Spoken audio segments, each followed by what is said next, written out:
¿verdad? En este ministerio por algunas razones, pero bueno, ahora el Señor está poniendo en el corazón de los jóvenes reanudar, retomar el proyecto de la rondalla, y esperemos que el Señor siga bendiciendo y prosperando a este grupo de jóvenes y a todos aquellos que también deseen formar parte de este grupo de alabanza.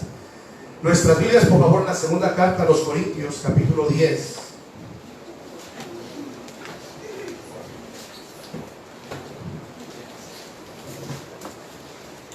Segunda carta a los Corintios, capítulo 10.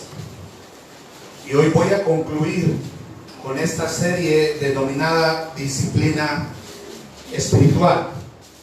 Y el tema de esta mañana es usando las armas espirituales. Con esto vamos a concluir este estudio bíblico. Ya para la próxima semana estaremos entrando en otros temas, en otras cosas. De igual manera que serán de ayuda y de bendición a nuestra vida espiritual.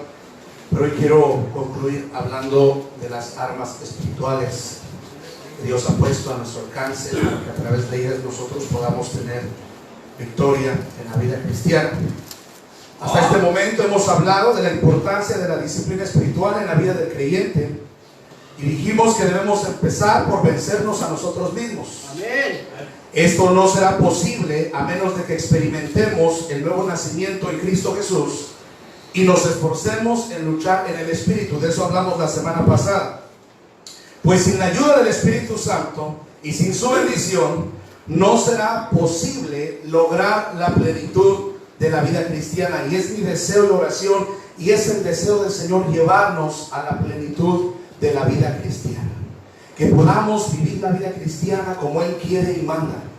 Que podamos disfrutar el hecho de tener una comunión personal con el Señor.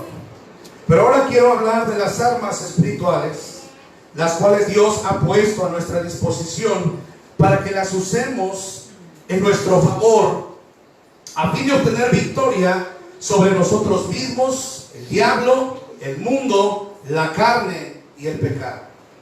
Y dice la palabra de Dios ahí en la segunda carta a los Corintios, capítulo 10, versículo 3 y 4. Si lo tiene, por favor, sígame.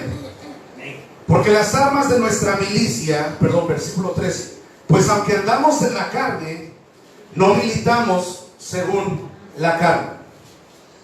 Aunque andamos en la carne, no militamos según la carne. Militamos para un ejército espiritual, pero obviamente este ejército espiritual es el ejército de Jesucristo. Verso 4, porque las armas de nuestra milicia no son carnales, sino poderosas en Dios para la destrucción de fortalezas. Vamos a ir a Dios en oración, y por favor pídale al Señor que hable a su vida en esta mañana.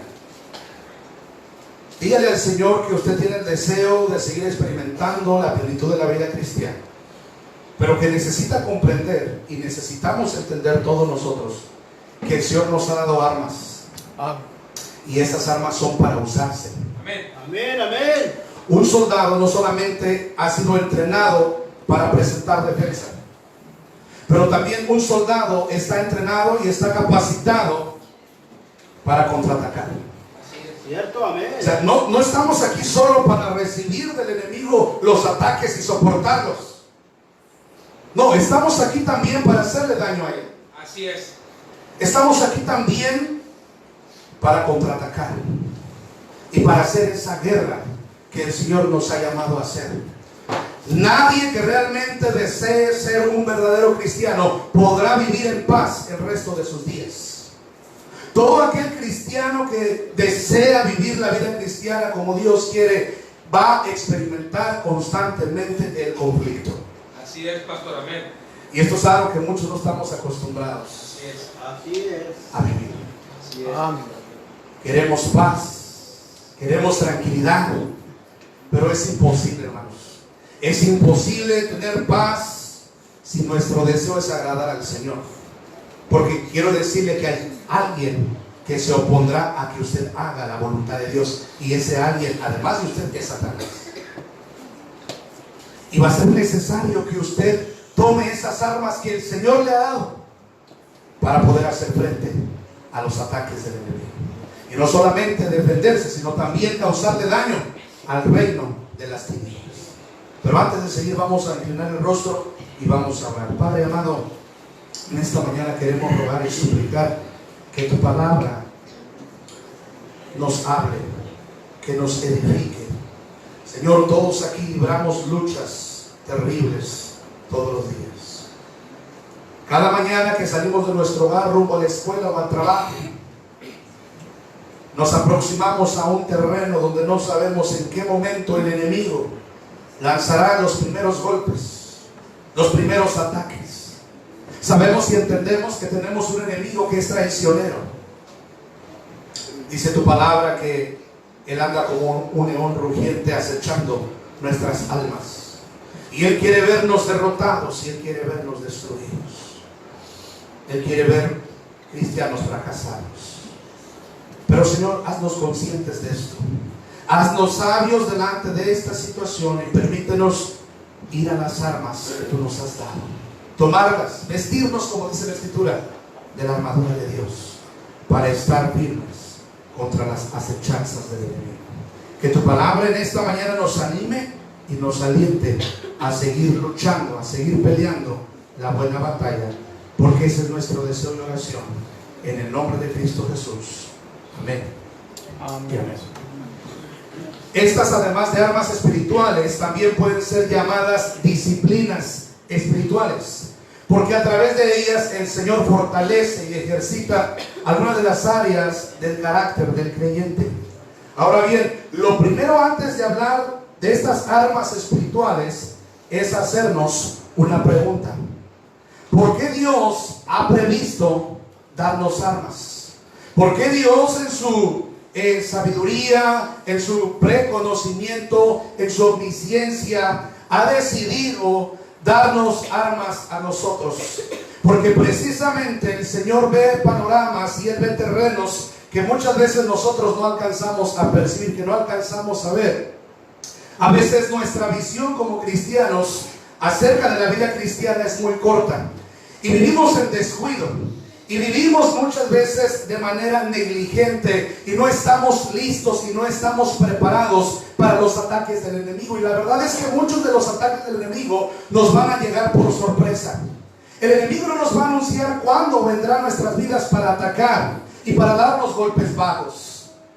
Obviamente el enemigo jamás le va a poner a usted en advertencia cuando él esté maquinando algún plan para hacerle caer o para hacerle tropezar. Pero eso no significa que por esa razón nosotros tengamos que vivir ignorándolo. Dice la palabra de Dios que no debemos ignorar las maquinaciones del enemigo, sino todo lo contrario. Como cristianos, dice la Escritura ahí en 1 de Pedro 5:8 que debemos estar atentos y debemos estar velando, precisamente porque Satanás anda como león rugiente buscando a quien devorar. Amén. Porque Dios ha previsto darnos armas. Y para ello es preciso hacer algunas declaraciones que nos ayudarán a entender el propósito de Dios para ello.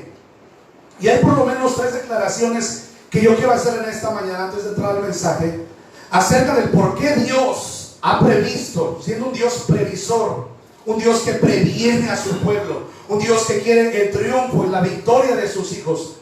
Él ha previsto darnos armas, y la primera cosa es porque hay una gran lucha espiritual.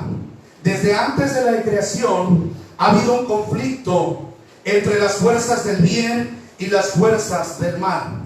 Usted puede leer con detenimiento Apocalipsis capítulo 12, versículo 3 y 4, Ezequiel 28 del 12 al 19 e Isaías 14 del 12 al 21, en donde ahí se nos narra y se nos describe de manera detallada el día, el momento y la hora cuando Lucifer se rebela en contra de Dios, quiere usurpar el lugar de Dios, quiere ser igual a Dios, y obviamente Dios termina expulsando a este ángel de la gloria. Y entonces en ese momento ese ángel de luz comienza o toma forma de lo que hoy conocemos como un espíritu diabólico, demoníaco, un espíritu de maldad, de oscuridad. Y desde aquellos días, desde antes de la creación del mundo, ha existido este conflicto entre Dios y el enemigo.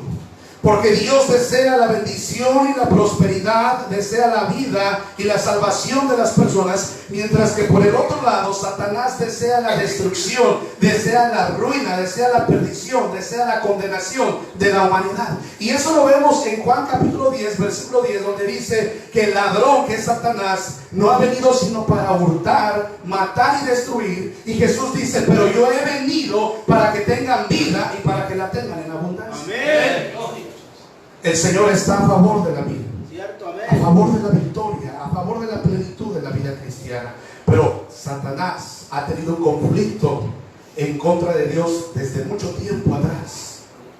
Y Satanás sabe perfectamente que la única manera de dañar a Dios, de afectar a Dios, de lastimar el corazón de Dios, es atentando contra la vida de sus hijos. Pero hay una segunda razón del por qué el Señor ha previsto darnos armas. Lo primero es que hay una lucha desde antes de la creación. Y nosotros automáticamente, desde el día, desde el momento y la hora en que nosotros decidimos abrir las puertas de nuestro corazón para recibir al Señor Jesús como nuestro único y suficiente Salvador, desde ese momento, consciente o inconscientemente, estamos dentro de ese conflicto espiritual. O sea, tal vez usted no quería estar en conflicto, tal vez usted es una persona pacificadora. Usted dice: pastor, yo amor y paz, yo no quiero guerra, yo no quiero problemas. Sí, pero resulta ser que en el ámbito espiritual nosotros no decidimos si queremos o no queremos luchar. Es que estamos obligados a hacerlo, porque desde el momento en que Cristo vino a nuestra vida, el enemigo nos ha declarado la guerra. Y quiero decir algo: Él ha puesto precio a la cabeza de usted y a la cabeza mía. Y Él no va a descansar hasta verle a usted destruido, hasta ver su hogar destruido, hasta ver sus hijos destruidos. Efesios 6:12, vamos a la Biblia. Usted se ha convertido en el objetivo de Satanás. Y no importa dónde se esconda, no importa dónde vaya, no importa dónde esté, hasta allá el enemigo lo va a ir a buscar. Amén. Y a veces ni será necesario que Él nos busque, nosotros a veces solitos nos ponemos. Cuando nos descuidamos espiritualmente, cuando nos desviamos, hermano, del camino del Señor. Pero miren, Efesios capítulo 6 dice lo siguiente, ahí en el versículo número 12: porque no tenemos lucha contra sangre y carne, sino contra principados, contra potestades, contra los gobernadores de las tinieblas de este siglo, contra huestes espirituales de maldad en las regiones celestes. Hay montones de espíritus malignos detrás de usted y detrás de mí. Aquí la Biblia nos dice que hay principados, que hay potestades, que hay gobernadores y huestes espirituales de maldad. Todas las jerarquías habidas y por haber en el mundo de las tinieblas están detrás de usted y detrás de mí. El objetivo es vernos destruidos, vernos abandonando la vida cristiana, abandonando la voluntad de Dios. Pero número 3, dijimos que hay una lucha desde antes de la creación entre el bien y el mal, entre las fuerzas de Dios y las fuerzas del enemigo. Segundo, desde el momento en que nosotros decimos creer en Cristo, desde ese momento automáticamente ya somos los enemigos a vencer del enemigo.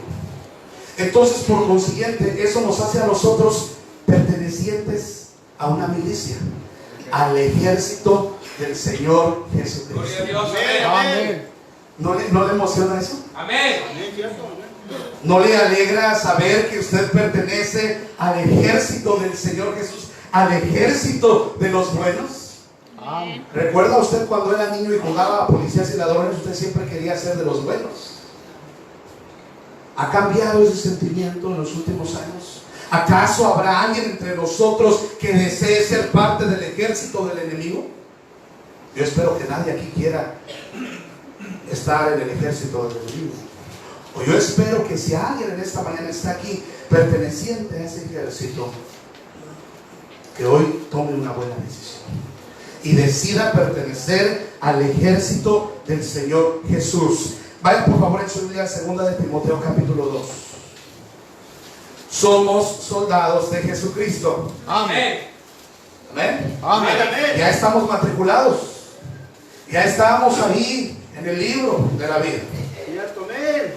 Ya estamos ahí, hermanos. El Señor nos ha llamado. Nos ha dado un nombre.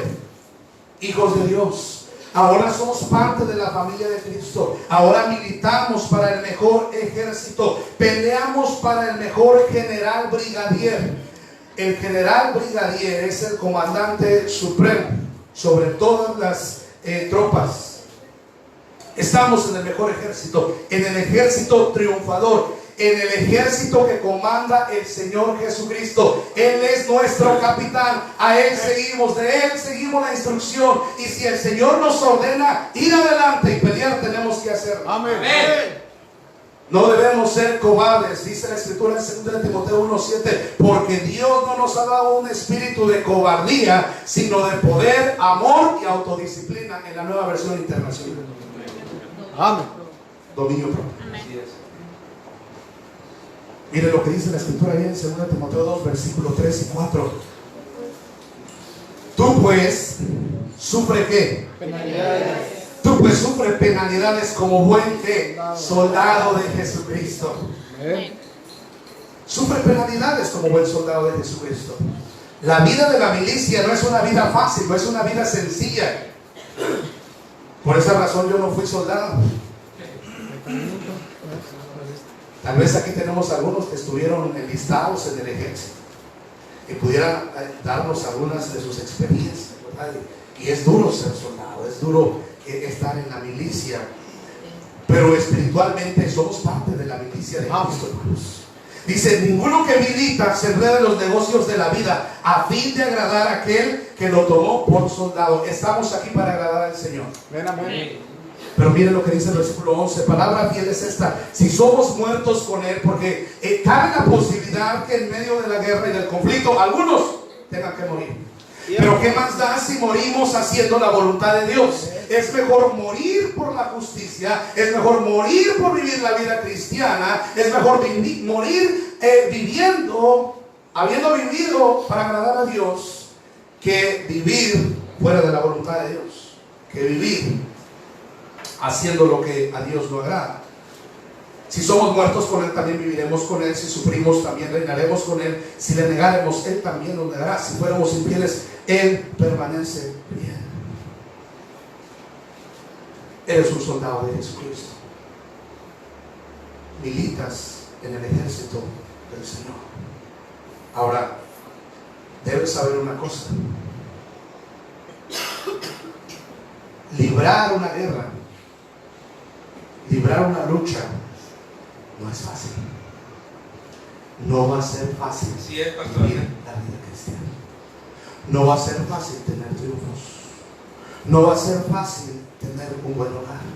No va a ser fácil tener un buen matrimonio. No va a ser fácil criar buenos hijos. No va a ser fácil servir al Señor. La lucha es difícil. Y yo espero que en esta mañana todos aquí estemos conscientes de que en la guerra hay dificultades. Sí, es, amén.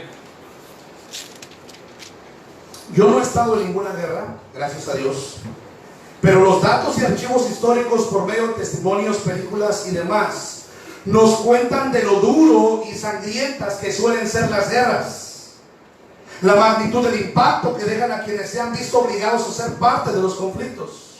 Por ejemplo, mire, durante la Primera Guerra Mundial, entre 1914 y 1919, costó la vida de 31 millones de personas. Durante la Primera Guerra Mundial hubieron de 10 a 31 millones de personas muertas. Pero para la Segunda Guerra Mundial, de 1939 a 1945, murieron entre 70 y 83 millones de personas, más de lo doble. En una guerra, queridos hermanos, hay heridos, hay muertos, hay llanto, hay tristeza, hay pérdidas materiales, devastación, derrotas, triunfos, y algunos de ellos a costos muy altos. Y espiritualmente pasa exactamente lo mismo. Nadie dijo que la vida cristiana sería una lucha fácil y sencilla de ganar. La verdad es que va a ser todo lo contrario. Cuando una persona se atreve a decir que la vida cristiana es fácil y es sencilla, seguramente no está viviendo la vida cristiana como Dios quiere y como Dios manda. Porque cuando tú te dispones a obedecer al Señor y te dispones a caminar rectamente el camino del Señor, sin duda vas a enfrentar oposición y vas a enfrentar lucha, contienda. A través de la vida cristiana hemos visto a muchos cristianos caer heridos y no levantarse. Algunos de ellos han sido heridos de muerte por el pecado. Hemos visto cristianos llorar por lo duro de las luchas y de las pruebas. Algunos deseando desistir, incluso abandonar la vida cristiana, darse por vencidos. Pero esta no debería ser la actitud de un verdadero soldado de Jesucristo. El lema de todo cristiano, el lema de todo hijo de Dios en medio de la lucha, por más difícil que sea, por más duro que sea el conflicto en su hogar, por más duro que sea en la guerra, en la iglesia o en el servicio a Dios, el cristiano debería decir lo siguiente: persistir, resistir, pero nunca desistir. ¿Verdad que sí se lo saben, hermano? Persistir, resistir. Amén. Y nunca desistir. Un cristiano auténtico no se da fácilmente por vencido, no se echa para atrás. Amén. Decimos aquí en México, no se raja. Cierto, amén. Amén. Este debería ser el lema de nosotros como cristianos: la persistencia, la resistencia, porque la vida cristiana es una prueba no de velocidad, sino de resistencia. Acuérdense que la carrera no es de los más rápidos, de los más hábiles. La lucha es de aquel, la victoria es de aquel que camina pacientemente, entendiendo que por sí mismo no podrá hacerlo, y se respalda y se cobija y se protege y se resguarda en la presencia del Señor.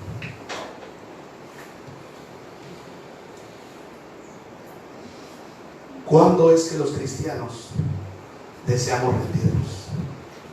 Que levante la mano aquí quien nunca ha deseado darse por vencido.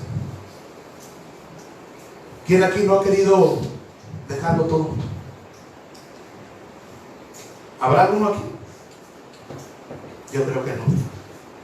Tal vez en algún momento alguno de nosotros ha pensado: hasta aquí, ya no sigo adelante, ya estoy cansado, ya no estoy dispuesto a avanzar, ya no estoy dispuesto a dar un paso más adelante.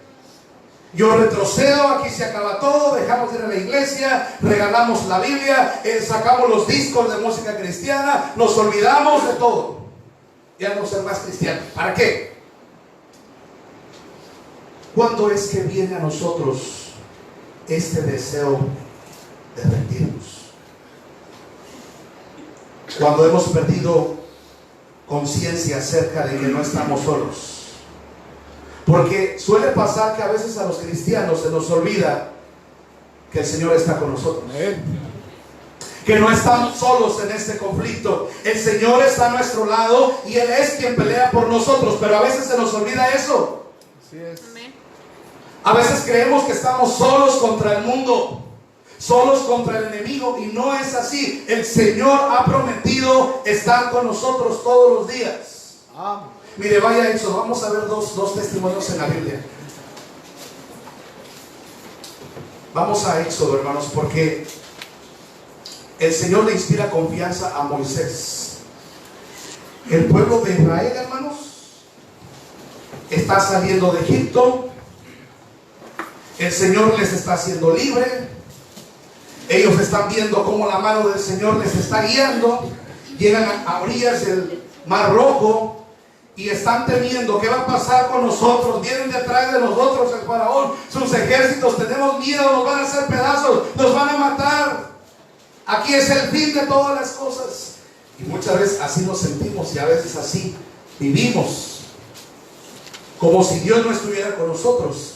Pero miren las palabras del Señor ahí, versículo 12 hasta el versículo 14.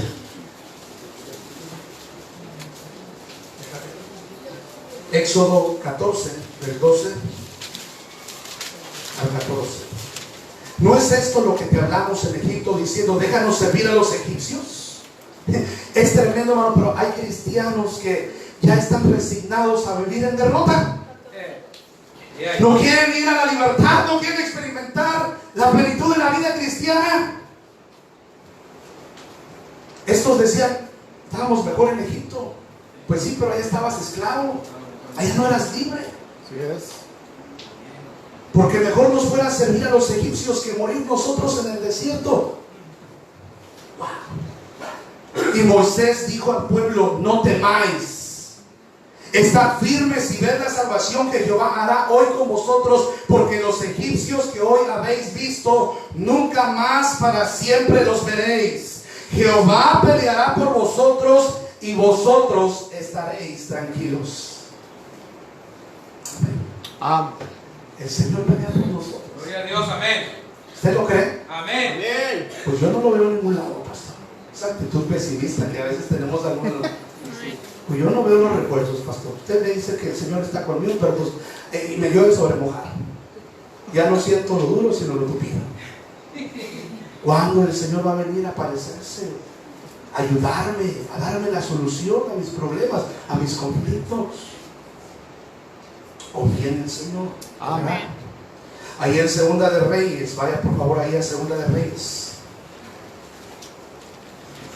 Los sirios están buscando al rey de Israel para destruirle, para sitiar la ciudad. Y entonces el rey y sus sirvientes mandan a los asirios con el profeta, con el hombre de Dios, Eliseo. Imagínense nada más al rey que tenía que salir a responder el conflicto, mandando al hombre de Dios, mandando al siervo de Dios. ¿Qué clase de ayuda, verdad? Lógicamente pensando en las cosas, diciendo, bueno, te están buscando a ti, ¿por qué mandas al hombre de Dios? Resulta ser, hermanos, que ahí la nación de Siria viene buscando a Eliseo, pero vienen con una cuantiosa cantidad de soldados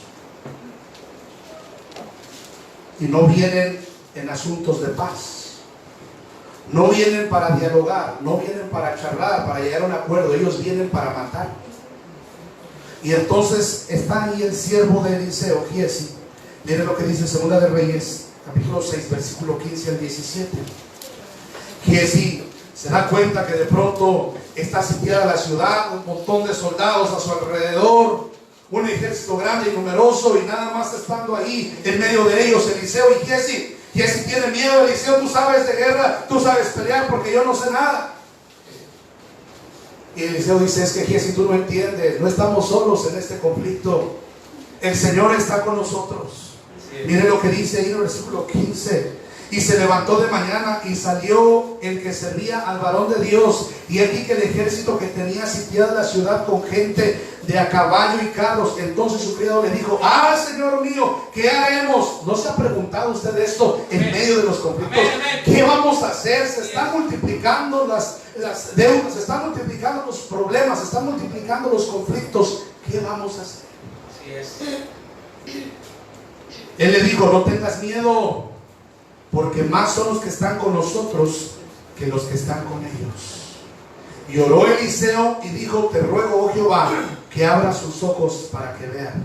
Entonces Jehová abrió los ojos del criado y miró, y aquí que el monte estaba lleno de gente de a caballo y de carros de fuego alrededor de Eliseo. Gloria a Dios, no estamos solos. Amén. El Señor está con nosotros. Amén. El Señor es fiel y promete ayudarnos en medio de las luchas de la vida cristiana. Él promete darnos fuerzas, ánimo, valor para seguir adelante. Pablo aquí habla de, a 1 Corintios 9. Pablo nos habla acerca de su ministerio, porque resulta ser que a veces nosotros estamos pensando que estamos luchando solos y que el conflicto estamos librando el conflicto en nuestras propias fuerzas, con nuestros propios medios. A veces creemos que lo que hemos logrado lo hemos logrado solos. A veces creemos que los conflictos que hemos superado los hemos superado por nosotros mismos y no por la ayuda de Dios. Y Pablo aquí en algún momento dice lo siguiente, hablando acerca del ministerio, porque a veces pasa que algunas veces creemos que somos nosotros quienes están haciendo funcionar las cosas, que por nosotros funciona el matrimonio, que por nosotros los hijos están teniendo triunfo y victoria sobre las situaciones del mundo, que a veces es por nosotros que los ministerios o que la iglesia está prosperando, y la verdad es que no es así. Todo viene por medio de la ayuda y de la gracia de Dios. Amén. Pablo dice lo siguiente en el versículo 7: ¿quién fue jamás soldado a sus propias ¿qué? Expensas. No voy a leer el resto del versículo, pero quiero detenerme solamente en esta frase, en esta pregunta: ¿quién fue jamás soldado a sus propias expensas? Pablo dice: no me hubiese sido posible mantenerme en la lucha si no hubiese sido por el proveedor. No estoy luchando con mis recursos, estoy luchando con los recursos de Dios. La Nueva Traducción Viviente dice: ¿qué soldado tiene que pagar sus propios gastos? En la traducción al lenguaje actual dice: en el ejército ningún soldado paga sus gastos. Nadie es soldado a sus propias expensas. El Señor nos ha sostenido Amén. en medio Gloria a de la Dios. lucha, en medio del conflicto. Pero hay algo más. Casi termino. 1 Timoteo 6:12. Dios nos manda a pelear la buena batalla. Amén. Dios nos manda a pelear, ¿qué, hermanos? La buena batalla. Y algunas veces creemos que pelear la buena batalla es agarrarnos con los testigos de Jehová. A ver quién sabe más Biblia. Alguna vez creemos que pelear la buena batalla es hablar con los católicos, ¿verdad? Y cada uno presentar sus puntos de vista. Algunas veces creemos que luchar, pelear la buena batalla es entrar en controversias teológicas. Realmente pelear la buena batalla es vivir para agradar a Dios. Amén. Pelea la batalla que te mantendrá peleando la buena batalla. 1 Timoteo 6:12. Pelea la buena batalla de la fe. Echa mano de la vida eterna, a la cual asimismo fuiste llamado, habiendo hecho la buena profesión delante de muchos testigos. Peleemos la buena batalla de la fe. Caminemos en obediencia. Seamos sumisos al Espíritu Santo. Leíamos que las armas de nuestra milicia no son carnales, sino espirituales, poderosas. ¿Qué nos dice la Biblia acerca de estas armas? Vaya a Romanos 13, por favor. Nuestras armas son espirituales. Estamos avanzando, estamos aproximándonos a la conclusión. El Señor nos ha dado armas. ¿Y qué debemos hacer con esas armas? Tomarlas. Esas armas no están ahí de adorno. Esas armas están ahí para que nosotros las usemos en nuestro beneficio.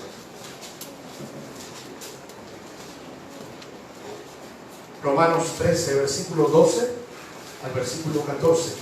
La noche está avanzando y se acerca el día. Desechemos pues las obras de las tinieblas y vistámonos, mire eso, vistámonos ¿qué? Las armas de la luz. Cristianos, a las armas. Amén. Hermanos, a las armas. Amén. Amén. Ahí están las armas, úsenlas para defenderse, para combatir, para lastimar, para dañar el reino de las tinieblas. Vistámonos, dice Pablo, las armas de la luz. Andemos como de día, honestamente, no en glotonerías y borracheras, no en lujurias y lascivias, no en contiendas y envidias, sino vestidos del Señor Jesucristo y no proveáis para los deseos de la carne. ¿Qué más dice Pablo acerca de esto? Mire, vaya a Efesios 6:13. Efesios 6:13. Por tanto, tomad toda la armadura de Dios. Tomad toda. Tomad toda.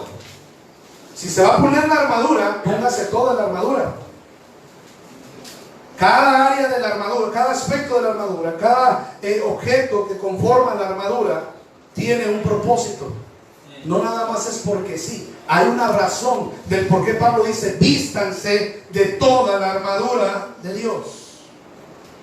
para que podáis que resistir en el día malo y habiendo acabado todo, ¿qué? Estar firmes. ¿Qué es la armadura de Dios?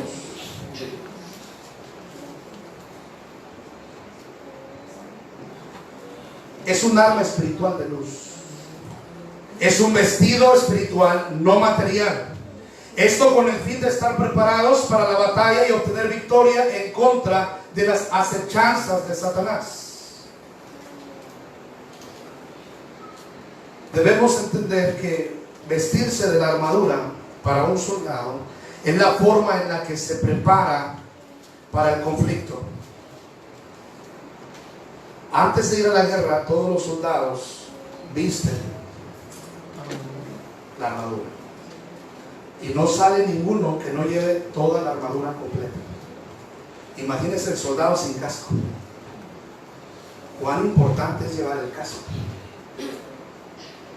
Soldados han muerto por no traer casco. Pablo nos habla de la importancia de vestir la armadura de Dios. Y como lo dije en un principio de esta enseñanza, estas armas son disciplinas espirituales. Son principios bajo los cuales nosotros debemos vivir. Vamos a acabar de leer el capítulo 6 de Efesios, desde el versículo 13, desde el versículo 14 hasta el versículo 18. Y con eso vamos a terminar. Después habrá otro estudio para analizar a profundidad cada una de las partes que conforman la armadura de Dios, porque eso nos tomaría tiempo. Hay una tremenda explicación detrás de cada uno de los elementos de la armadura de Dios. Pero dice ahí, versículo 14, vamos a ver ahí las partes de la armadura del cristiano. Ahí está la ilustración. Tómele foto y lléveselo a su casa. Luego usted lo estudia. Dice en el versículo 14: estad pues firmes, ceñidos vuestros lomos, ¿qué? Con la verdad. Ceñidos vuestros lomos con la verdad. Es el cinto de la verdad. Cristo es la verdad absoluta. Pablo está tratando de decirnos: vivan honestamente, sean honestos delante de Dios. ¿Por qué no decir en esta mañana: Señor, no estamos vistiendo la armadura de Dios, estamos fallando en algunas áreas de la vida cristiana, pero apelamos a tu gracia, apelamos a tu perdón, Señor, apelamos a tu misericordia? ¿Qué más dice? ¿Y vestidos qué? La coraza de justicia. Con la coraza de la justicia. Estamos vestidos de la justicia de Dios. Y la justicia de Dios es nuestra defensa ante el acusador. Obviamente debemos guardar siempre el corazón, sobre toda cosa guardada, dice Proverbios 4:23, guarda el corazón porque de él mana la vida. A veces en la vida cristiana fallamos, cometemos errores, pecamos, y viene el acusador. ¿Y qué nos dice? Que ya no somos dignos, que no nos levantemos, que nos sigamos, que hemos fallado, y nos atormenta el pensamiento. Pero en el Señor, hermano, somos justificados. Amén. A través de la fe y a través de su sangre, dice Romanos 5, versículo 1 y versículo 9. ¿Qué más dice de la armadura de Dios? Seguimos leyendo. Y calzados los pies, ¿qué? Con el apresto del Evangelio. Con el apresto del Evangelio. Nuestros pasos deben ser guiados por el Evangelio de Jesucristo. Y al mismo tiempo debemos compartir el Evangelio de Jesucristo. ¿Sabe? Nosotros vivimos creyendo y viviendo en obediencia al Evangelio de Jesucristo. Dice Gálatas capítulo 1, versículo 8, que debemos tener cuidado si viene alguien más para predicarnos un evangelio diferente o distinto al que hemos recibido. Porque hay solo un evangelio, hay solo un camino, a la justicia. Hay solo un camino a la verdad, y ese camino es Cristo Jesús. No hay muchos evangelios, solo hay un evangelio. Y si usted vive en el evangelio, va a obedecer también al evangelio. Y el evangelio muchas veces es renunciar a nosotros mismos. Pablo decía: con Cristo estoy juntamente crucificado, y ya no vivo yo, mas vive Cristo en mí. Pero después dice en el verso 16: tomad ¿qué? El escudo de la fe. Esto es tremendo, hermanos. Nos tomaría mucho tiempo hablando de esto, pero nomás voy a decir esto: la fe tiene 4 dimensiones: desear, depender, disponer y disipar dudas. Esta es una de las disciplinas donde muchos de nosotros necesitamos ejercitarnos Amén. en la fe. A veces todavía dudamos de Dios. Así es. A veces todavía no conocemos bien a Dios. Decimos que le conocemos, pero a veces nos cuesta trabajo abandonarnos en el Señor, Cierto. Amén. esperar completamente en Él. Tenemos que seguir ejercitarnos y tenemos que tomar el escudo de la fe, porque Satanás va a arrojar dardos para que su fe se muera. Pero con el escudo usted estará protegido. Y dice en el versículo 17 también: vestidos el yelmo de la salvación. El yelmo es precisamente la salvación, es el nuevo nacimiento, la nueva mente en Cristo. Dice la Escritura que nosotros tenemos la mente del Señor. El Señor nos ha dado su mente para pensar en las cosas buenas, en las cosas que son eternas. Nuestra mente, nuestra atención, nuestra visión no debe estar aquí abajo, debe estar allá arriba. También nos dice que se nos ha sido dada la espada del Espíritu, que es la palabra de Dios. Amén. Estudiemos la Biblia, es la espada del Espíritu. Bueno, mire, si usted se da cuenta, todas las demás partes de la armadura son para nuestra autodefensa. La espada, ¿para qué nos fue dada? Para atacar. Para atacar. Lea su Biblia, Amén. estudie la Biblia, escudriñe la Biblia, Amén. Amén. medite en la Escritura. Y último, Efesios 6:18, orando en todo tiempo. Hay predicadores que cometen el error de separar la oración de la armadura de Dios. Hay quienes creen que la oración no es mencionada en este capítulo como parte de la armadura de Dios. Yo creo que la oración también es parte de la armadura de Dios, y también es una disciplina espiritual. Amén. Así es. Necesitamos recurrir a la oración, necesitamos dedicarnos a la oración, no solamente orando por nosotros mismos, sino también aprendiendo a orar por otros, a interceder por otros. Así que, queridos hermanos, peleemos la buena batalla de la fe, vistámonos de la armadura de Dios, practiquemos estas disciplinas, y solo así podremos vivir gozosos la plenitud de la vida cristiana. Amén, amén. Yo espero que esta serie de mensajes de disciplina espiritual hayan sido de ayuda. Amén. Son principios que ya muchos de nosotros sabemos y conocemos, porque no somos nuevos en la vida cristiana, pero necesitamos tomar esto en serio. Vamos a orar en esta mañana para despedirnos y pidámosle a Dios que nos ayude a tomar atención de esto, a no